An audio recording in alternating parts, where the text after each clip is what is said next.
There is a family of missionaries and medical volunteers who have assisted Korea for over 100 years. It is the late Reverend Eugene Bell and his descendants who planted the seed of Western medicine and education in Korea. Ihn Yohan, also known as John Linton, is now carrying on the legacy of his great-grandfather Eugene Bell, his grandfather William Linton, and his father Hugh Linton. In recognition of his contribution to the advancement of Korea's healthcare system, he was honored with a presidential citation in 2002 and an Order of Service Merit in 2014. Then in 2014, he was appointed to head the Korea Foundation for International Healthcare, KOFIH for short. KOFIH, established by the Korean government to carry out international medical aid programs, is active in Asia, Africa, and South America. Stay tuned to The Innerview to meet the blue-eyed Korean doctor Ihn Yohan.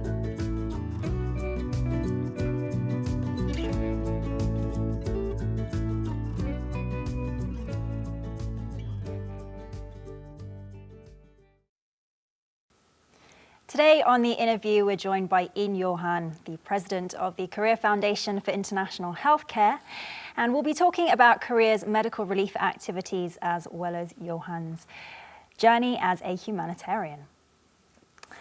Yohan, welcome to The Innerview. Thank you so much for joining us. Thank you for inviting me. Yes. I find it really, really interesting, actually, that your Korean is just fantastic because you obviously grew up in Korea. It's probably better than mine. Well, I speak Korean with a Jeollado accent. Yes. So Not something we see every day. It's my family's been here a long time, over 100 years. Yeah. We'll talk more about your family in a minute. But for the moment, we have... Actually, Africa's been on the map a lot recently. President Park Geun-hye obviously visited Ethiopia, Uganda, and Kenya. And I believe that you're in charge of the Korean aid program. So could you explain the specifics of the healthcare part of the program? First of all, KOFIH is an organization that was built about 10 years ago, or founded 10 years ago, and it was to give healthcare aid to North Korea and to developing countries. We're primarily doing maternal fetal health, children and mothers, young children and mothers, throughout Asia and different countries, and trying to lower the death rate from birth. So our focus in Africa was a lot of fetal sonograms done by OBGYN doctor. We had each country we had different teams. We had a team from the National Medical Center. We had a team from Ihn University, also cooperating with Seoul National University Hospital. So each country, the setting was a little different, but the focus was maternal prenatal health care. Right, okay. And I believe that a number of agreements were signed regarding healthcare with these three countries. Could you tell us more about those? Absolutely. The focus in Ethiopia was agreements with cardiovascular surgery. And there are a lot of children with heart defects, born with defects. In Uganda, we signed an agreement with the National Cancer Institute, our counterpart, so to collaborate on cancer research and cancer treatment. And we also signed an agreement with the tuberculosis lab there. They have a very advanced lab actually in Uganda. I was pleasantly surprised. And then in Kenya, Korean National Insurance, we hope to promote it as a template for Kenya, so they can have a look. They can maybe take part of the system we have, which works very well in Korea, and adopt it to Kenyan medicine. And do you see those agreements having a huge effect in those three countries? There's great potential. Now, follow-up is, the devil is in the details. Of course. Maybe another word is the devil is in follow-up. We've got to keep pursuing this, and the health minister who accompanied us there has guaranteed that more funding will be given, and that perhaps we hope that a team of doctors can go to each country, and it's not just have an event, but have a long-term follow-through of our efforts. Within our foundation, we have also the Lee Jongwook Fellowship, which is Dr. Lee, who was Director General at the WHO, who unfortunately passed, had a very untimely passing 10 years ago. So we have a scholarship, so we can also invite their people from healthcare people, nurses, doctors, healthcare professionals, over to Korea and train them. And that is also a very effective and powerful way to bring change. Indeed.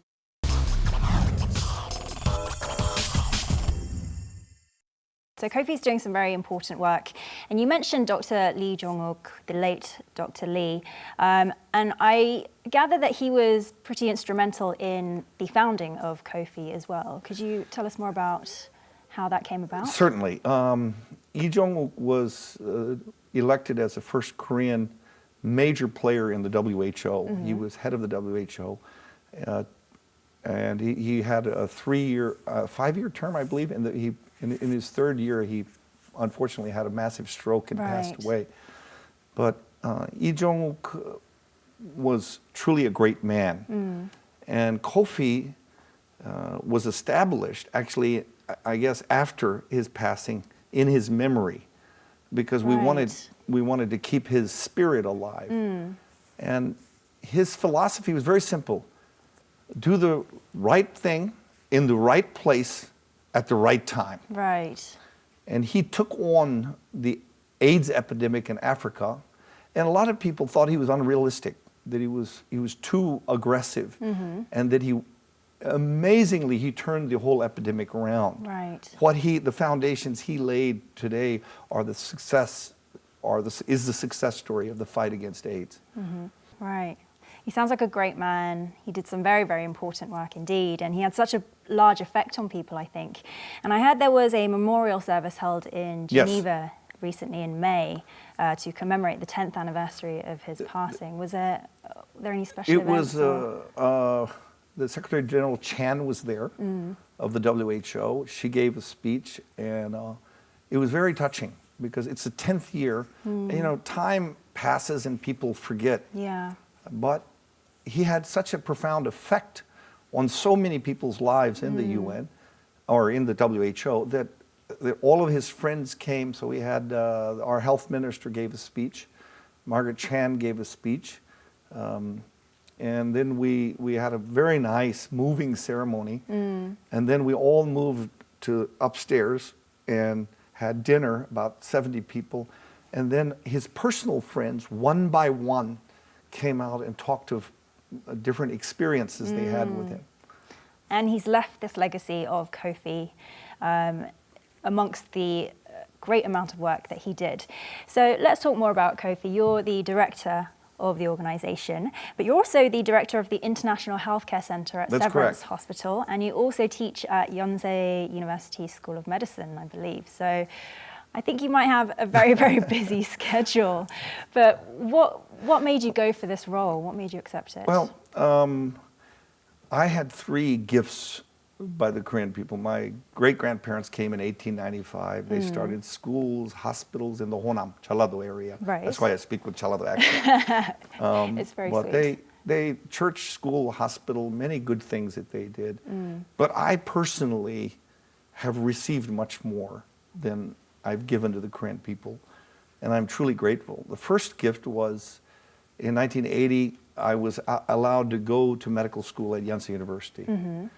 It was outside the quota.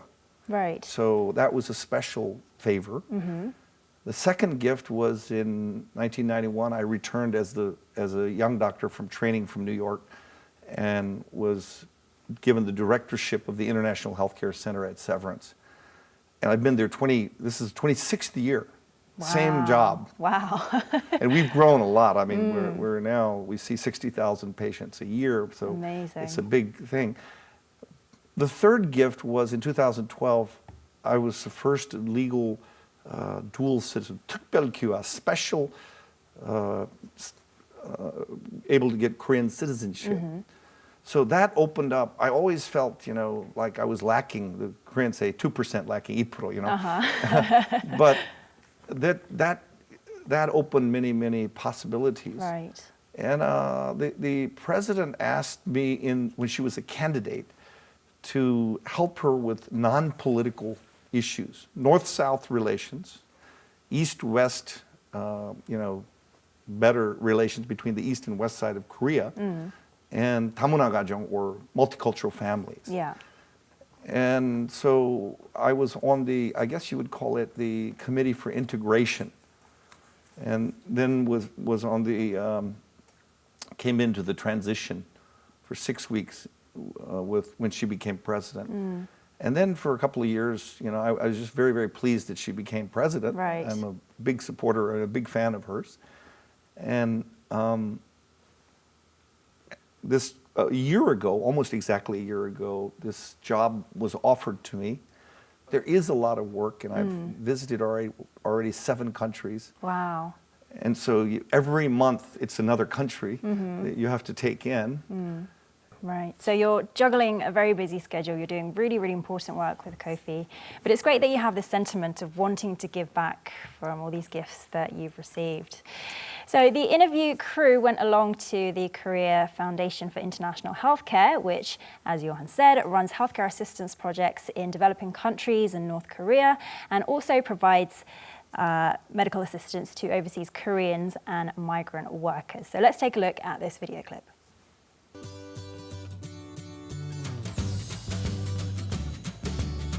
Welcome to KOFIH. We are a foundation that is under the Ministry of Health that is doing a huge variety of health care projects throughout the world and also within Korea.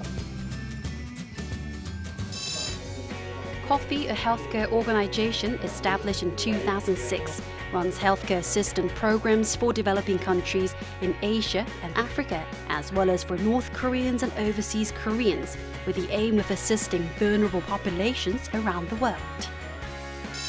KOFIH is involved in many health projects or improving health care throughout the developing world. Uzbekistan, because we are taking care of, we have a old folks home, a retirement home for elderly who were displaced Korea people.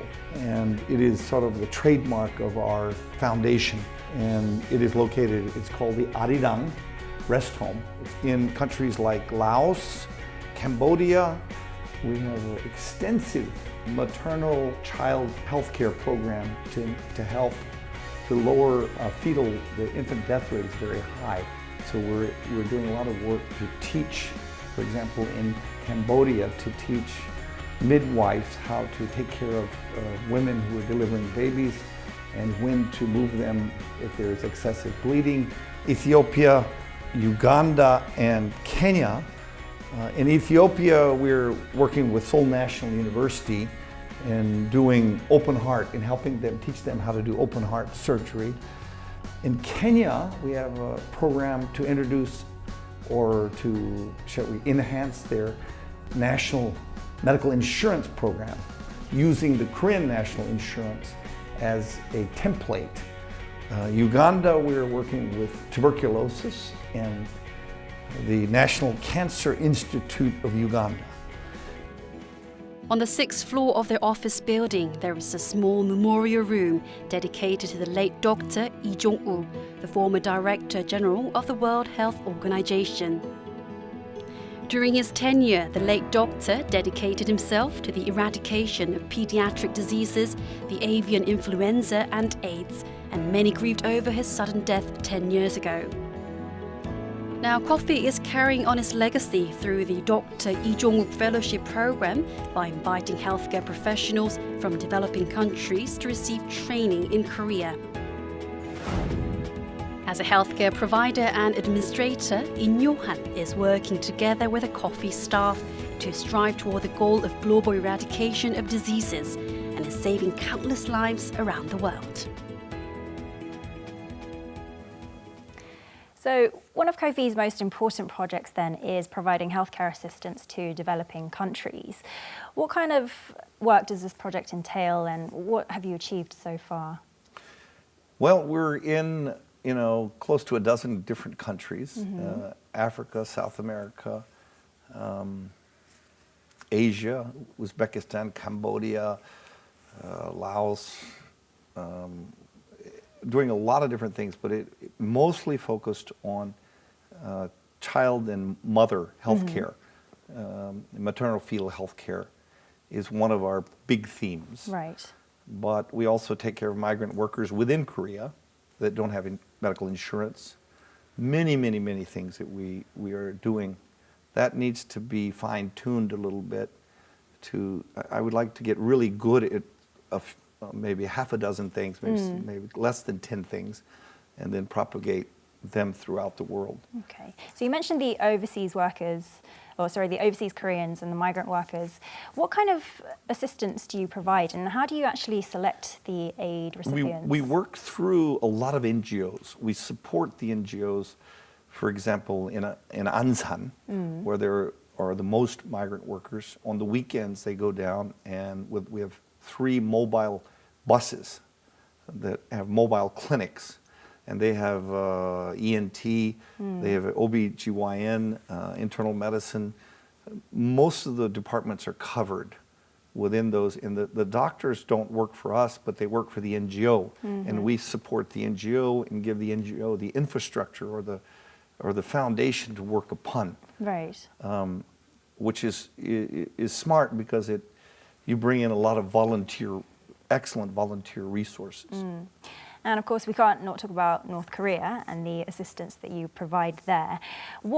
How is that going, and what are the most important aspects of those projects? North Korean, we had a very, very, very strong vaccination project going. Right now, because of the sides are in such political turmoil, indeed, we have had to discontinue it. But right. I want to say that I want to make sure that people watching realize that this is a temporary discontinuing. I firmly believe that humanitarian aid and politics should be divided. And no matter how bad the relationship politically may be, that humanitarian aid should continue. And that is, Hippocratean oath. It's also the UN mandate. Indeed. So I'm looking for an opportunity now to reopen the work that we've begun in North Korea. And hopefully that program will be up and running again very, very soon. Very soon, by the fall, I hope. Oh, that soon. Great. That is my sincere dream. And you've personally been to North Korea over 20 times, I believe. 29 times. 29 times, coming up to 30, wow. And you provide free medical services, ambulances, medicine, medical supplies. So what made you specifically want to get so involved in aid activities in North Korea? Well, in '97, I crossed I guess you call it the Yalu River. Right. Into North Korea, and it suddenly struck me, this is very strange. There's another Korea. The Korea that I love so much, especially growing up in Jeollado and spending my childhood, with. We crossed over the river, and there were kids. They were making a fire in a barrel. And the movie Once a Time in America. I nostalgically went back to Suncheon. Once upon a time, that was me. And I realized at that moment, there is another Korea. Right. It's not just one Korea. And at the same time, the thought came to my mind, this is not natural. The Koreas should be one together. And never in my mind is that thought changed. Now, politically, ideologically, they are very negative towards somebody who looks like me with a Western face, because the imperialists, the Americans, the colonizers, the aggressor, we are the enemy actually. But a doctor, you go and you visit a hospital and you meet with North Korean doctors, and that just doesn't matter. Right. They're all just humans at the end of the day. We're just trying to help them. So with my brother Steve, for about 5 or 6 years, we had a really huge program. We raised enormous millions, hundreds of millions of dollars, and treated, we took about, I think, around 7 million x-rays and treated 350,000 patients. Wow. So we had a big program going. But this experience actually gave me the confidence to run KOFIH. Right. And KOFIH is, of course, one of the many medical foundations and relief organizations that provides assistance in developing countries and war-torn countries, such as Korea is still technically. And I find it very interesting that Korea transitioned from an aid recipient to being an aid donor in a relatively short amount of time. What are your thoughts on that? How do you think the Korean aid programs are going? What could be improved, do you think? Well, I think Koreans, in Korean history, they've always been invaded. Korea has not ever invaded any other country. So I think Korea has a tremendous advantage. Also, Korea experienced a horrible war. When we went to Ethiopia, for example, with the president, I told the Ethiopian people, my uncle fought in the Chosun River campaign in Korea. You came and helped us. The Ethiopians fought in the Korean War. Right. They were one of the allies. So Korea, having the experience of picking themselves up from the ashes of war. In the last 50 years, the world has changed the most. Korea has changed more radically. In other words, Korea is number one in the last 50 years as far as development. So the fact that we had a war here, that Korea was very poor, Korea picked itself up. I mean, we had good leadership. We had hardworking people. We had people that went to Germany, miners, nurses, people that went to Middle East, laborers. We also sent soldiers to Vietnam. But at the core of it, we had our mothers, 우리 어머니. The mothers who wanted a better life for their husband and their children. I really think the core of Korea's development was the empowerment of women in the family. And, this is a fantastic thing. It sometimes upsets me that Koreans don't realize what a good country they've built and how remarkable what they've accomplished. We sometimes take it for granted, don't we? Absolutely. I'm going to Africa, and I don't want to belittle Africa, but each speech that the Africans gave was, in 1960, we were at the same GNP, or Korea was behind. Right. And now we're so much more developed. So I think whether it's KOFIH, KOICA, Korea Aid, whatever you want to call it, I think Koreans are in the absolute best position to, without upsetting, there's no colonialism, there's no imperialism, there's none of these added baggage. They can go to a country and they can say, we hit the dust, but we lifted ourselves up. You can do it too. It's great that there are these lessons that we can share with the rest of the world, and that these lessons are spilling over into lots of different sectors, such as healthcare, just being one part of it. So as an international healthcare assistance provider, what's been your most rewarding experience?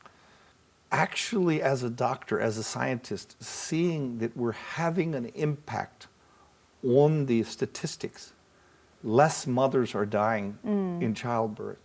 I think that struck me as the greatest, But also when I travel to these countries and I see our staff working with these people, the relationships are unbelievable. Right. They don't just move the head of the people or the mindset, but they're really moving the heart, the depth of how they get into the culture of whatever country you're in, whether you're in, Cambodia, or you're in Kenya, or you're in, Ethiopia.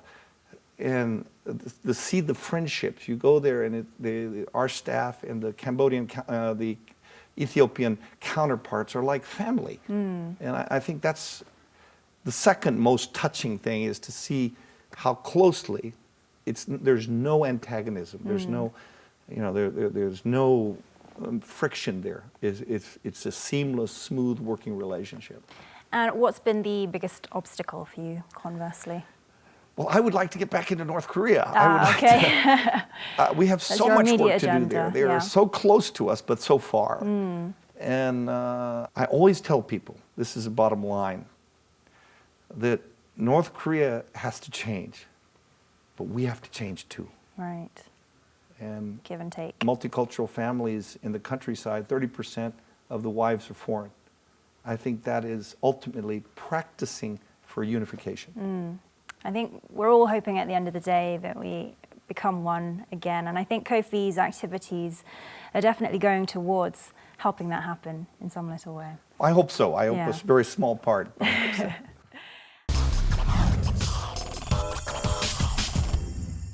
Let's talk about your family then. Okay. You've mentioned your brother and your great-grandfather, I believe, who is Eugene Bell, and your grandfather, William Linton, and both men were Christian missionaries in Korea. They were advocates of providing healthcare and education in the country as well. The baton has since been passed on to you, and perhaps your brother as well. What do you think's been the driving force behind your family's passion, their legacy in humanitarianism? I think the important thing is, yes, they did contribute a lot. They built hospitals, they built schools, they built a lot of churches. But they also suffered together with Korea during, my grandparents during the Korean War did not leave Korea. They went to Busan to help with the people that were fleeing the war. And my father fought in the Incheon landing. Came in with MacArthur in Incheon in 1950 in the fall. My mother's younger brother fought in the Chosun River battle. Right. So I think we're very much, the relationship with Korea is now, the world is cosmopolitan, is global. It was, for me, I'm going to say one more time, there's much more that I received from Koreans than I gave to Koreans. So I'm on a different, I was trained at Yonsei University, Severance Hospital. I went to medical school. I did New York, residency in New York. But what I'm saying is I'm a product of Korea. Right. I'm not somebody who came from a Western country when Korea was in difficult times. And it is very symbolic that a product of Korea who's a descendant of missionaries is now representing Korea's help to other countries. Indeed. So it's transplanting that kind of philosophy. So let's talk about your medical career then. You were actually the first foreigner to pass the National Medical Licensing exam in Korea. What made you decide to go into medicine, apart from your desire to help people? When I was a kid, a dog had bitten a goat, and the goat was in terrible shape, lots of wounds, and we were trying to sew this goat up. And one of my dad's friends, who was an elder in the church, said, "Animal, don't you feel sorry for this animal?" I said, "Very much." He said, "You should feel more sorry for human beings. There are a lot of human beings not getting good health care." The combination of liking science and liking people, if you become a scientist, you don't really meet people. But if you become a doctor, you can do science and you can also meet people. Right. I think that was the most attractive thing. Passing the Korean exam was difficult, not because of Korean, but because there were Hanja. All of the special nouns, were written only in Chinese characters. Very difficult indeed. 고관절 탈구증, 홍반성 난청. You're giving me a headache right here. So I had to spend 3 months just studying, trying to recognize the special nouns for names of diseases and things like that. So that was the challenging part. And I took that in 1987, fortunately passed it. Yeah. And then did everything hard. I had to go to the U.S. and take all these exams to get into the U.S. system, and then came back to Korea in 91. So it was very, very, very rewarding to be able to work here. And I don't compete with my classmates. I do primary care. I'm a family practitioner in the International Healthcare Center. So I need the help of all of my classmates. And Severance Hospital is like a big family, because we're all graduates of the same school. Right. It's like a fraternity in the positive sense, not the negative. Okay, and in 1993, you also developed an ambulance that was specifically tailored to Korea, and you re-established the 119 emergency response system. Well, no, 119 was already there. We just, my father's was killed in 1984 in a car accident. Right. And he died sitting up in the back of a taxi. So his friends in 92 sent a memorial fund, but it was too small amount of money to buy an ambulance. I didn't know anything about ambulances. And it was a huge awakening for me. To make a very long story short, I built an ambulance in my backyard, and it led to later to mass production and a better ambulance. And we donated the ambulance to the fire department, brought paramedics from Texas, and trained the first paramedics in Korea in 1993. Wow. And that took on like wildfire. The whole government adopted it. Right. The Ministry of Interior took the ambulance. And there are now about 5,000 of the ambulances I built on the street. And the fire department is doing, like in Seoul, they're doing a wonderful job. The response time in Seoul is less than 5 minutes. Wow. And they move about 1.5 million people a year. Wow. And in 2012, you became naturalized citizen of the Republic of Korea. Very special. Indeed. Time. And I believe you're the first person to receive citizenship based on your contributions. Right. In 2004, for all the work that we had done in North Korea, actually as a representative of our family, I was given an award by the government. And then my grandfather had an award given to him during the Lee Jongwook regime for his anti-Japanese, in other words, anti-shrine campaign, and also for his publicizing the 3-1, the March 1st movement, 3.1운동. Right. So I submitted these two paperwork, and they decided to honor the award that I received, and on that merit, special privilege of getting this. It was a bit volatile because having two citizenship is frowned upon in Korea. But fortunately, we were in 30-some newspapers, and it was all positive. Right. So this paved the way, this one event, because I was the first person for a lot of people that were descendants of patriots overseas to receive. It's a good thing. Right. Because, and the law is this, it's for patriots, descendants, but it's also for people who have immigrated over the world and have, whether they wanted it or not, they've lost Korean citizenship, they've contributed greatly to Korea, and they want to come back home and live. So it's an avenue where people are judged case by case, right. But it's a very good law because it's embracing people that have lost citizenship to come back. That is a philosophy behind it.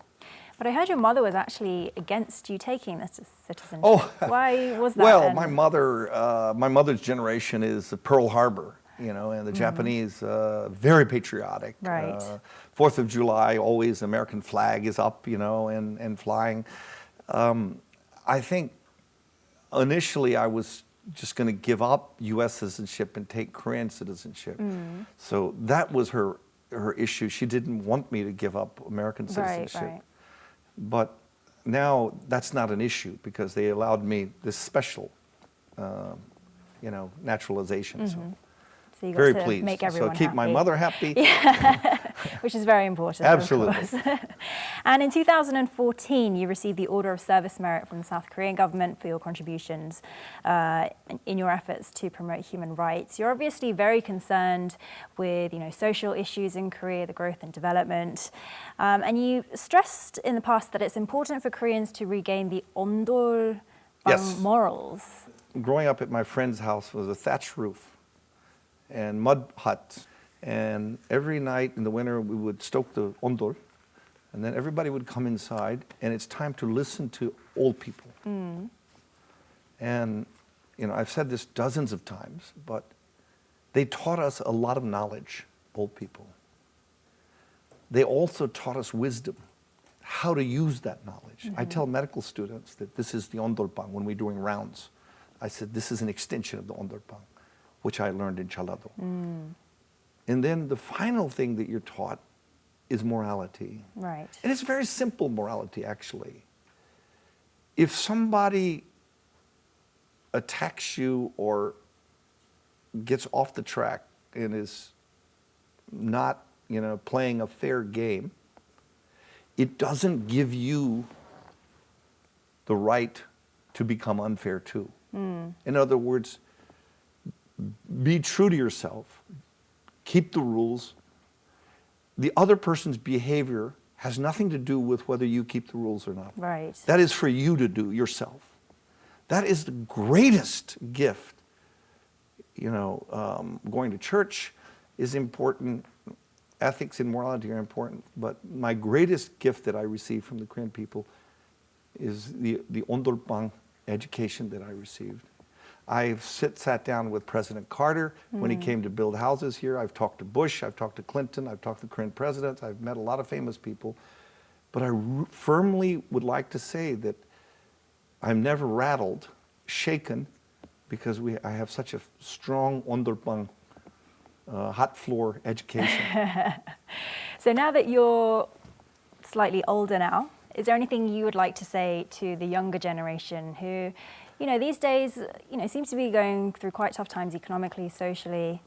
You know how many doctors are produced every year in Korea? I do not. 4,000. Wow.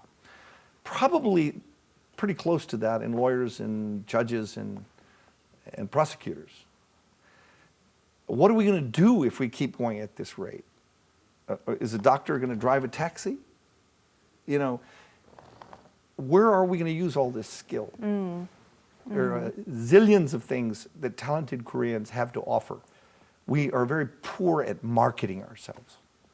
And that's where the young people don't look just within Korea. Look to a future of unification, look to a future of the whole world. Okay. And what's in the future for you? Any goals and dreams that you still have? I have one pet passion other than KOFIH. KOFIH in 2 years will be over, but I have 9 years till retirement. Medical tourism-wise, Korean physicians are some of the finest skilled surgeons. For example, at Yonsei, we do robotic surgery, and we lead the world in robotic, Da Vinci robotic surgery. My role is to promote medical tourism once, KOFIH, the job at KOFIH is over. We have national stars, but we don't have international stars. We need the medical Hallyu in Korea. We need to promote, I don't know, that Dr. Lee, that Dr. Park, that Dr. Kim guy, I don't remember his name, but I want him to do the surgery on me. We need people flying over, and highly specialized, not quite like Bangkok, Thailand, where there's a lot of medical tourism, but highly skilled, highly specialized, top of the market. It's a dream that is coming true. We have UAE people here, we have Kazakhstan people here, we have Russians that are coming for treatment here, and we're just beginning. So I think